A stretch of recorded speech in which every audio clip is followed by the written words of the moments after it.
o zaman Gagavuz halkı daima toplantıları geçirerdi.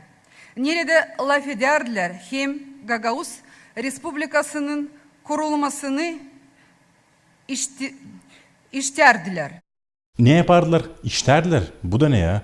Bize başköyünde böyle akцентla болгаркалар laf ederler. Bazıları söyleyeyim doğrusunu daha güzel гагаузча копардырлар. Я ожидаю, что некоторые начнут меня критиковать за то, что я придираюсь к башкану. Но спустя четверть века с момента создания Гагаузии башкан не может прочитать текст на гагаузском без ошибок, ну тогда гордимся Гагаузией. Гагаузский язык, как обычно, был продемонстрирован как музейный экспонат и отправлен обратно в архив до следующего торжественного мероприятия. Впрочем, многие сходятся во мнении, что сама Гагаузия является не более чем красивой вывеской, годной для демонстрации всего лишь в качестве примера и не более того. Всем привет, это Nocta Life. Сегодня поговорим о том, как Гагаузия отметила свое 25-летие, о попытке отстранения спикера Народного собрания Владимира Косса и состоянии гагаузского парламентаризма. Итак, друзья, 23 декабря Гагаузия отпраздновала свое 25-летие. Круглая и важная для Гагаузии дата прошла под патронатом президента Игоря Додона. Основное мероприятие прошло в Кишиневе 23 декабря. В Камрате 25-летие отметили днем ранее в ДК Камрата выступлением бывших и действующих руководителей страны и автономии. Патрон 25-летия Гагаузии в Камрат не приехал.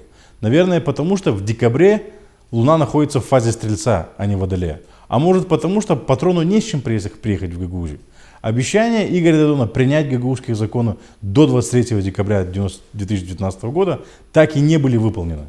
Наверное, поэтому было принято решение основное мероприятие провести в Кишиневе, подальше от Гагаузии и без гагаузов, задающих неудобные вопросы. Ну а с другой стороны, зачем президенту переживать?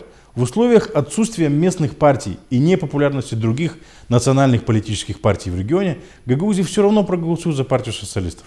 Додон настолько привык без последствий обманывать гагаузов, что решил не заморачиваться и переобещать свое невыполненное обещание. К примеру Игоря Додона последовали члены правительства и руководства парламента, не посетившие мероприятия в Камрате. Отсутствие президента и руководства парламента и членов правительства 22 декабря в Камрате и перенос основного мероприятия в Кишинев очень символично. Это демонстрирует полное нежелание нынешнего руководства страны говорить о разграничении полномочий. Хотя не исключено то, что все это делается с подачи руководства Гагаузии, или как минимум с его молчаливого согласия. Для празднования 25-летия в Гагаузии был выбран слоган «25 лет мира и стабильности». Стабильность – это скорее признак застоя. Единственное, что было стабильно за последние 25 лет, это ограничение полномочий Гагаузии. Может, дело в том, что для обеспечения развития иногда необходимо предпринимать действия, на которые действующее руководство региона просто не способно. Понимая, тем не менее, что без готовности выйти из зоны комфорта не было бы ни гагаузской автономии, ни тех изменений, которые мы наблюдаем. Активисты становления Гагаузии и предыдущие власти не боялись идти на политическую конфронтацию с Кишиневым, благодаря чему международное сообщество обратило внимание на проблему Гагаузии. В качестве примера для Гагаузии был приведен опыт Южного Тироля. Отношения между автономией и Римом нельзя назвать идеальными. Центр и регион постоянно спорят о разделении полномочий, но этот спор ведется не на митингах и в судебных залах, а на экспертных площадках. Здесь, наверное, следует раскрыть скобки, сказав, что для того, чтобы итальянцы и южные тирольцы сели за стол переговоров и эксперты начали работу над статусом Южного Тироля, южным тирольцам пришлось прибегнуть к радикальным мерам. В 60-е годы в Южном Тироле была совершена акция под названием «Огненные ночи». В результате этой акции были разрушены опоры линий электропередач, что подорвало работу всей промышленности в этом регионе, которая воспринималась как символ итальянизации Южного Тироля. Цель акции «Огненные ночи» была в том, чтобы привлечь внимание международного сообщества к проблеме Южного Тироля. Я ни в коем случае не призываю прибегать к подобным действиям в Гагаузии, тем более в этом нет необходимости. Как минимум по двум причинам. Во-первых, молдаване готовы идти на уступки. Тот факт, что Гагаузия добилась автономии мирным путем, прямое тому подтверждение. Во-вторых, в 21 веке международное сообщество более чувствительно к проблемам прав национальных меньшинств, нежели в 60-е годы прошлого столетия. Для того, чтобы обратить внимание к своей проблеме, достаточно референдума, как в 2014 году. В некоторых случаях достаточно просто политических заявлений в Народном собрании, на пресс-конференциях или на заседаниях правительства, как это делало предыдущее руководство Гагаузии. И не только по вопросам, касающимся Гагаузии, но и по вопросам, касающимся национальных интересов Республики Молдова. Господин премьер, я смотрю, на вашем лице есть улыбка, но ваша подпись будет под этим документом. И я лично не буду голосовать за концессию. Отдать концессию Кишиневский аэропорт, признаться в том, что мы не можем эффективно управлять этим предприятием. Но спасение утопающих – дело рук самих утопающих. Спасти и отстоять компетенции Гагаузии может только сама Гагаузия. И об этом заявляет сама Ирина Влах. Никто, кроме нас, не сможет, да в конце концов и не должен, разрабатывать, отстаивать, внедрять гагаузские законодательные проекты на национальном уровне. Проблема в том, что заявления Ирины Влах не подкрепляются действиями. Признавая, что Кишинев ущемил компетенции Гагаузии, отобрав у нее налоговую службу, член правительства Ирина Влах промолчала, когда правительство принимало эту реформу. Более того, после того, как в 2016 году в Камарате стали возмущаться действиями правительства, Ирина Влах заявила, цитирую, «На самом деле это повысит статус Гагаузии, так как офис налоговой службы по всему югу теперь будет находиться в Камарате. Какая разница, где находится офис налоговой службы, если ни сам офис, ни его подразделения не подчиняются исполкому, а Гагаузия лишилась инструмента налогового администрирования и финансового контроля. Таким образом, по статусу Гагаузия стала ниже обычной примарии». Подводя итог 25-летия гагаузской автономии, многие в Гагаузии сходятся во мнении, что процесс сворачивания ее компетенции начался и продолжается с момента принятия закона об особом правовом статусе. И только конституционное закрепление закона целиком может его спасти. Но несмотря на это, руководство Гагаузии не желает прибегать к методам, которые могли бы дать определенный результат, а продолжает демонстрировать свою лояльность и раздает медали тем, кто свои обещания не сдерживает. Остается надеяться, что следующие 25 лет не станут последними для Гагаузии. На прошлой неделе в Народном собрании рассматривали вопрос об отставке спикера Владимира Коса. То, что произошло тогда, когда вас назначали, Кишиневым в лице Демократической партии осуществлено было изнасилование гагаузского парламентаризма. И вы согласились быть, извините, тем презервативом, которым осуществили этот акт. Я извиняюсь. Сразу видно, что господин Иванчук из Чедурлунги. Культурная столица, ёпт. Главное извиниться. Споры были очень жаркие. Депутаты в выражениях не стеснялись. И признаться честно, главный подсудимый выдержал удар и выслушал все, что о нем думают его коллеги. И выслушал не только он, но и вся Гагаузия. Радует, что в Народном собрании есть дискуссии. Депутаты ничего не скрывают, мы можем за этими дискуссиями наблюдать и узнавать некоторые детали. Например, детали того, как единственный демократ в Народном собрании стал спикером. Как мы вас выбирали? Кто за вас бегал? И как бегали? У нас было, вот я говорю все, чтобы народ знал, было 14 человек. А остальных людей, пошла Ирина Федоровна и договорилась с Яраловым, которая отдала сюда людей-социалистов, которые проголосовали за нас. Могу подтвердить факт. В тот день, когда избирали господина Коса, да, я стал демонстративно, как и некоторые коллеги ушли, поднялись на второй этаж.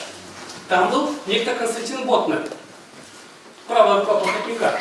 О том, как единственный демократ в НСГ стал спикером, все догадывались. Но одно дело догадываться, а другое, когда об этом говорит инсайдер, человек, который знает все изнутри. Господин Чернев, хоть и политик с противоречивой репутацией, но несмотря на это, его откровение подтверждает, что демократы с социалистами сотрудничали и раньше. Откровения господина Чимпаеш подтверждают, что голосование по важным в НСГ вопросам проходило под наблюдением и в присутствии смотрящих от ДПМ. Тогда эту роль выполнял Константин Ботнер, известный также как Костя Барсетка. Сейчас эту роль выполняет кто-то другой, пока мы не знаем кто, но скоро узнаем. Все обсуждения вопроса отставки Владимира Коса по сути обернулись публичной поркой спикера НСГ, а те, кто требовал его отставки, предложили оставить его в должности до проведения аудита деятельности Народного собрания.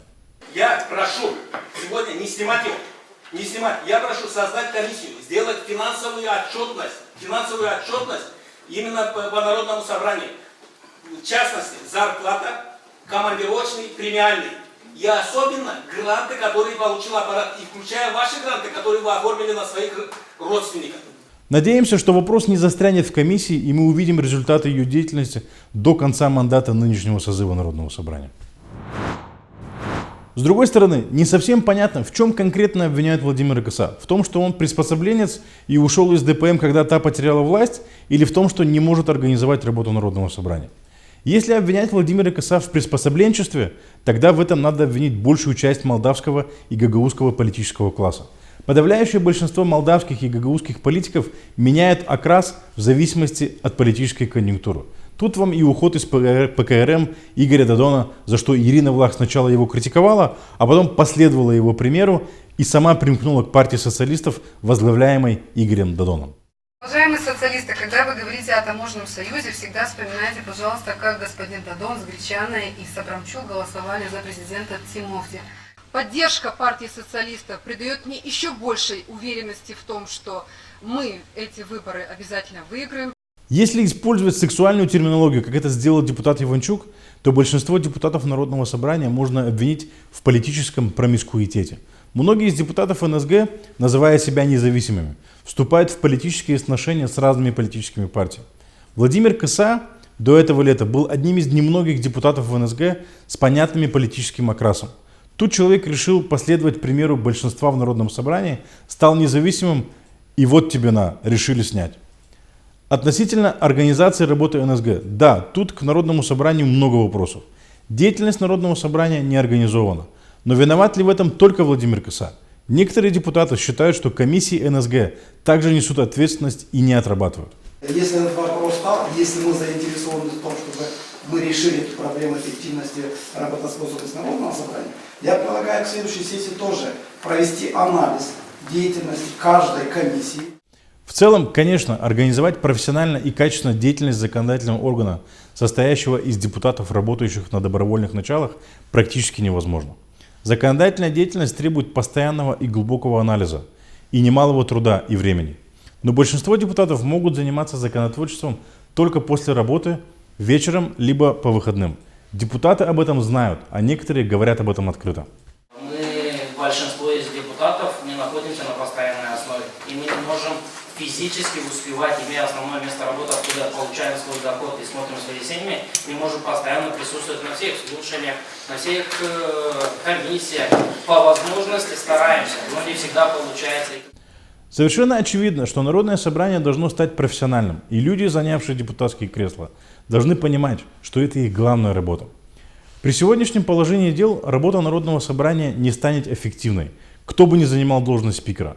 Поэтому рекомендации к депутатам Народного собрания: пересмотрите прежде всего свою деятельность, деятельность каждой комиссии НСГ в целом, и не пытайтесь искать козлов отпущения.